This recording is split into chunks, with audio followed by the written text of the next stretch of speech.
الأنبياء والمرسلين سيدنا ومولانا محمد وعلى آله وصحبه أجمعين ولا حول ولا قوة إلا بالله العلي العظيم.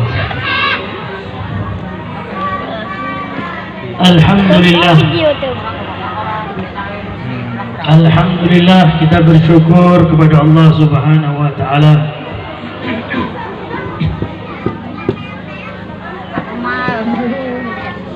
Di siang hari ini ibu-ibu dan bapak-bapak sangat berbahagia melihat anak-anak kita tampil, melihat anak-anak kita berbahagia, maka itu sebuah kenikmatan yang luar biasa. Tapi yang perlu kita perhatikan betul, perlunya kita untuk selalu dan terus mendukung madrasah yang semacam ini, Raudhatul Talibin, karena madrasah yang semacam ini adalah diibaratkan seperti pabrik, ibu-ibu. Kalau kita ingin tahu daerah ini, Debong Tengah, kalau kita mau tahu Debong Tengah ini 10-20 tahun yang akan datang bagaimana, maka lihat bagaimana madrasah-madrasah yang ada di sini. Kalau madrasahnya makmur, pengajaran terus berjalan, taklim, anak-anak hafal Asmaul Husna, hafal surat-surat pendek, maka insya Allah 20-30 tahun yang akan datang, insya Allah Debong Tengah akan tetap menjadi daerah yang aman, daerah yang berkah. Karena syababul yawm rijalul ghad, pemuda masa kini itu akan jadi pemimpin masa akan datang. Jadi ini yang harus terus orang tua agar perhatian dan mendukung madrasah semacam ini. Alhamdulillah, tadi kita lihat sebagian daripada anak-anak kita ya, tampil dengan berbagai macam penampilan yang Masya Allah, walaupun saya tidak dengar suaranya karena geremeng-geremeng suaranya, tapi mereka berani tampil sudah luar biasa ya. Karena kita bukan mau cari ya, yang hebat, karena insya Allah kalau sudah senang dengan kebaikan, insya Allah itu tanda dia akan menjadi anak-anak yang hebat, insya Allah. Mau tampil, mau membaca Al-Quran, mau mengucapkan kalimat-kalimat yang indah, itu sudah pertanda yang baik. Oleh karena itu sebagai orang tua harus terus mendukung ya, harus terus perhatian kepada pendidikan anak. Karena Nabi bersabda, man nahala walidun waladahu himar. Marah, cuman bingung ini mau marah atau mau ngadepin orang ini atau mau terus ke tujuan utama, ke rumahnya gurunya. Sudah kita tujuan utama saja, ini tidak usah dihiraukan ini. Cuman masih mangkel gitu, masih gerundeng, kok kurang ajar, kok disamakan dengan keledainya yang baru lahir. Tapi sudah memang tujuannya mau ke tempatnya gurunya, terus berangkat. Sampai di sana disambut oleh Habib Umar Al-Tasal, ahlan wa sahlan, selamat datang, Masya Allah, terima kasih datang sini, cerita-cerita, ngobrol basa-basi. Terus beliau tanya, tadi gimana perjalanan? Ya Alhamdulillah baik, Masya Allah, Alhamdulillah berjalan lancar. Beneran lancar? Iya Beb, Alhamdulillah. Tidak ada apa-apa di jalan? Iya tidak ada Beb, beneran. Karena beliau ini seorang wali, gitu, orang yang dekat dengan Allah, jadi bisa tahu yang namanya kasyaf, bisa mengetahui sesuatu yang tertutup bagi orang lain. Tidak ada apa-apa, tidak ketemu orang kamu di jalan, dia ketemu Beb. Lalu gimana? Enggak Beb, tidak apa-apa Beb. Kok dipancing-pancing terus ini? Ya? Kok dipancing terus sama gurunya ini? Ngomong saja. Ngomong saja nggak apa-apa. Aduh, nggak enak Beb, masa saya mau ngomong karena berkaitan dengan beliau, gitu. Takutnya beliau marah juga nanti. Sudah tidak apa-apa, bilang aja kenapa, ada apa tadi di jalan. Mohon maaf Beb, terpaksa saya cerita sampai tanya terus. Tadi kami di jalan, ya, mau ke jenengan, di tengah jalan kami ditanya satu orang, mau kemana? Saya bilang mau ke tempat jenengan. Ada apa kata dia? Saya bilang jenengan baru lahiran istrinya, baru punya anak laki. Kami mau mengucapkan selamat, kami mau berbahagia juga. Dia kok kurang ajar. Ngomong apa dia? Dia bilang, ini loh, keledai saya semalam juga baru lahiran. Ya. Kan kurang ajar itu, Beb. Saya marah, tapi saya sudah tidak saya hiraukan, saya tinggal ke sini. Apa kata Habib Umar Al-Attas, ya? Sebagai seorang ulama yang bijaksana, yang berakhlak dengan akhlaknya Nabi. Ya. Kalau ulama-ulamaan, ya, kalau ustad-ustadan, ya, kurang ajar, serbu kan begitu. Ya. Tapi beliau ulama yang akhlaknya itu akhlak Nabi. Karena ini berkaitan dengan pribadinya, ya. Sebagaimana ya, Nabi Muhammad SAW kalau berkaitan dengan pribadinya, beliau memaafkan. Ngomong begitu dia, iya Beb, ayo kita ke sana. Kenapa Beb? Ya, mengucapkan selamat. Kan dia keledainya baru lahir katanya. Beneran Beb? Iya beneran. Berangkat, dibawa kopinya, dibawa makanan-makanan, dibawa. Mau ke rumahnya orang yang menghina itu. Ketika sudah dekat, ketakutan yang punya rumah. Duh, kok main serbu-serbuan gini ya? Kok main geruduk-geruduk ini? Assalamualaikum, waalaikumsalam. Waduh, ini saya habis ini, dikeroyok ini. Habib Umar, iya. Kenapa Habib kesini? Selamat ya, keledainya baru lahir. Kaget ya? Beneran ini? Iya selamat, katanya kamu keledainya baru lahir kemarin. Iya betul, ya selamat, Masya Allah. Habib, saya minta maaf, saya tidak ada maksud menghina deh. Saya tidak ada maksud menghina, saya hanya bercanda, saya begini-begini. Loh betul, ucapan kamu itu betul. Kamu keledainya baru lahir, itu jelas untung sudah. Gimana? Ibu-ibu, bapak-bapak yang punya sapi, yang punya kambing, ketika lahir langsung jelas kan untung kan, dijual sudah jadi balibur kan gitu. Hah? Sudah jadi sate bisa kan. Tapi kalau anak bagaimana? Belum tentu untungnya. Kita lahir, anak kita lahir belum tentu untungnya, belum jelas. Kalau dididik dengan pendidikan yang baik, dia akan jadi anak yang beruntung dan menguntungkan orang tua. Tapi kalau tidak dididik dengan yang baik, berapa banyak anak yang memukul orang tuanya, berapa banyak anak yang nyiram orang tuanya, dan juga berapa banyak anak yang bahkan naudzubillah membunuh orang tuanya. Kalau hewan lahir, jelas lahir langsung untung.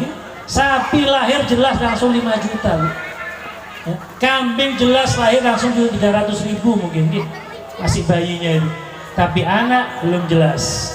Anak bisa menjadi obat, anak juga bisa menjadi racun. Tapi kalau anak kita didik dengan luar biasa, bisa jauh, bahkan bukan melebihi manusia, bahkan melebihi malaikat. Bisa dimengerti? Jadi anak-anak kita yang kita didik ini insya Allah akan menjadi obat nantinya. Akan membahagiakan orang tuanya, membahagiakan guru-gurunya, membahagiakan warganya, membahagiakan seluruh, bahkan yang terpenting dapat membuat bahagia hati Nabi Muhammad Sallallahu Alaihi Wasallam. Amin ya Rabbal Alamin. Jadi anak, ya, ada 6 hal, singkat saja nih ibu-ibu, ada 6 hal yang harus diperhatikan. Ya, bagi orang tua, perhatikan 6 hal. Yang pertama, al-mulatafah, harus kasih sayang kepada anak. Ya, yang lemah lembut kepada anak, jangan kasar.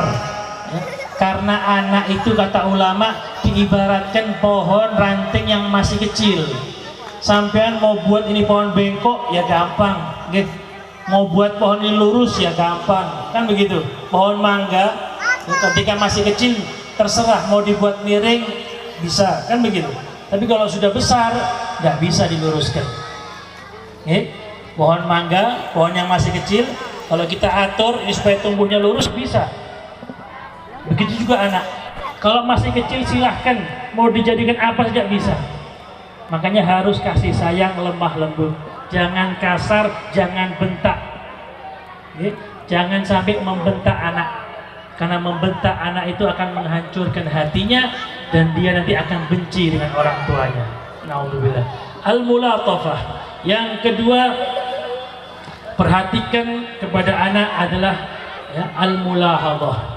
Untuk kita ini perhatian kepada anak. Yang pertama kasih sayang, lemah lembut. Yang kedua apa? Mulahadhah, perhatian kepada anak. Perhatikan bagaimana apapun yang berkaitan dengan anak. Kalau masih kecil kata Nabi Muhammad, wasyabbi'u butunahum, kenyangkan perutnya. Kalau yang sudah besar-besar jangan kenyang, tapi ketika masih kecil kata Nabi Muhammad, kenyangkan perutnya. Kenapa? Karena anak tidak tahu halal haram. Kalau lapar terus ada mangganya tetangga diambil, kan begitu. Ada makanan di luar dia tidak tahu, diambil akhirnya, makan yang haram. Memang tidak dosa, tapi orang tuanya yang berdosa. Kenyangkan perutnya, perhatikan pendidikannya, mulahadhah. Yang ketiga, at-taujih, sering-sering untuk duduk dengan anak, kasih nasihat dengan bahasa anak-anak, dengan bahasa yang baik. Jangan sampai anak kita tidak pernah mendengar ilmu dari kita. Habib, saya bukan pesantren, saya bukan lulusan pondok, saya bukan guru, saya bukan ustadz. Nasihat itu kan tidak harus ustadz. Siapapun saja punya ilmu, pasti dia mengerti nasihat, ngerti akhlak. Itu kasih tahu kepada anak. Pulang dari ngaji, anaknya tanya, dapat apa tadi nak? Belajar apa tadi nak? Perhatikan nasihat yang bagus. Yang keempat adalah dengan kita mutaba'ah. Mutaba'ah yaitu kita ikuti bagaimana perkembangan dia. Jangan sudah anak taruh di madrasah, wis lepas tangan orang tua, urusan ustadz, urusannya gurunya, saya sudah selesai, saya sudah naruh di madrasah. Bukan begitu gitu. Walaupun sampean sudah taruh di madrasah, tetap itu anak sampean yang harus diperhatikan perkembangannya. Tanya sama gurunya, tanya dengan ustadznya, sudah bagaimana anak saya, hafal surat apa ustadz? Bagaimana huruf-hurufnya, sudah betul tidak? Tanya ibu, jangan malu karena itu adalah harta ibu yang paling mahal. Perhatikan perkembangannya, mutaba'ah. Dan yang kelima adalah al-qudwah. Yang kelima adalah al-qudwah. Jadilah sebagai contoh yang baik untuk anak. Jangan cuma ngomong saja, jangan cuma nasihati saja, tapi juga jadilah contoh bagi anak di rumah. Kita ngomong sama anak, nak jangan buang sampah sembarangan, tapi kita buang sampah sembarangan, maka itu tidak bisa, hadirin. Karena kata ulama, lisanul hal afsah min lisanil maqal. Bahasa tubuh itu lebih fasih daripada bahasa lisan. Nak, kamu harus belajar, nak kamu harus sholat, tapi ibunya tidak sholat, tapi ibunya tidak pernah ngajari. Nak, kamu buang sampah tempatnya, tapi ibunya buang sampah sembarangan. Kira-kira anak lebih lihat mana? Melihat omongan kita atau perilaku kita? Lebih masuk ke hatinya lihat perilaku kita. Makanya khususnya bagi bapak-bapak, bagi orang tua, khususnya Nabi bersabda, salatul mar'i afdalu salatul mar'i fi baitih. Sebaik-baik sholatnya seseorang itu di rumahnya, kecuali sholat fardu, kecuali sholat wajib. Kenapa? Karena agar rumahnya ini hidup. Yang kedua, agar rumahnya ini dapat jadi contoh. Jadi anak ini tidak hanya melihat orang tuanya di rumah makan, minum saja, tapi melihat orang tuanya sholat, melihat orang tuanya berzikir. Karena itu lebih mengena di hati anak daripada cuma nyuruh saja. Jadi apa? qudwah, panutan untuk anak. Dan yang keenam, yang terakhir, dan ini termasuk yang sangat penting, ad-doa. Jangan pernah lepas doa. Bagaimanapun juga jangan pernah berhenti dari doa. Ada seorang datang sama saya, "Beb, anak saya doakan Beb, nakal Beb. Sudah berapa kali masuk pesantren, berapa kali ngaji, tetap tidak berubah nakalnya Beb." Saya bilang, "Sampean doakan." "Sudah Beb, sudah saya doakan." Sampean ngomong sudah itu salah. Selagi sampean masih hidup, tidak ada selesainya doa itu. Okay? Terus, selagi Anda masih hidup, terus doakan anak. Jangan pernah putus untuk mendoakan anak. Karena doakan anaknya akan terus berpengaruh, pasti diijabah oleh Allah. Apalagi ibu yang berdoa. Cuman waktunya kapan terserah Allah. Okay? Kadang 10 tahun baru diijabah. Ada yang 20 tahun baru diijabah. Yang pasti diterima sama Allah. Jangan anggap enteng doa. Karena doa silahul mukmin, kata Nabi Muhammad. Doa itu adalah senjatanya orang beriman. Jalannya kita yang paling utama adalah dengan berdoa kepada Allah. Terus ambil doa. Setiap selesai sholat doakan anaknya. Ya. Rabbana hablana min azwajina wa dzurriyyatina qurrata a'yun. Ya Allah, berilah kepada kami min azwajina, daripada pasangan kami, wa dzurriyyatina, dan daripada keturunan kami, apa? Qurrata a'yunin, penyejuk mata. Artinya qurrata a'yun apa? Penyejuk mata.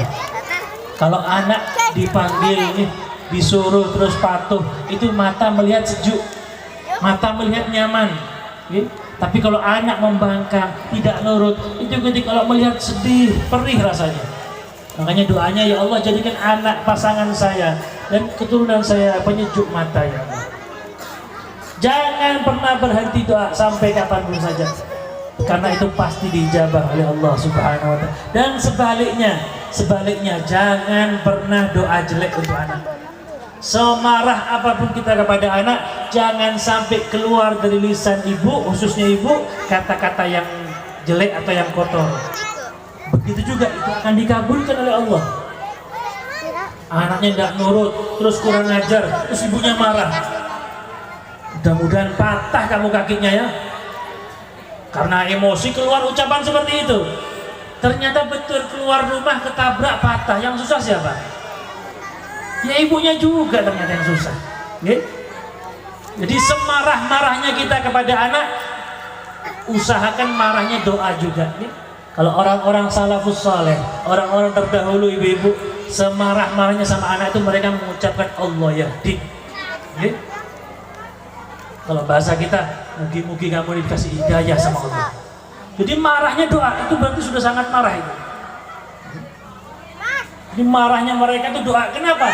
Keluar yang dari mulutnya akan ditulis, akan diijabah oleh Allah. Jadi ketika marah keluar yang bagus, akhirnya anak berubah jadi bagus. Jadi ini harus diperhatikan, jangan sampai kita lepas tangan kepada anak kita. Mulatafah, kasih lemah lembut kepada anak. Mulahadhah, kita perhatian kepada anak. Taujih, kita nasihat kepada anak. Jangan pernah lepas, jangan pernah diam kepada anak, ajak ngobrol. Ya. Yang keenam, yang keempat, mutabaah, kita ikuti perkembangan anak. Di guru, di pesantren, di madrasah kita ikuti. Yang kelima, al-qudwah, kita jadikan contoh kepada anak kita. Dan yang terakhir, yang keenam adalah doa. Semoga bermanfaat. Semoga anak-anak kita jadi anak yang saleh-salehah.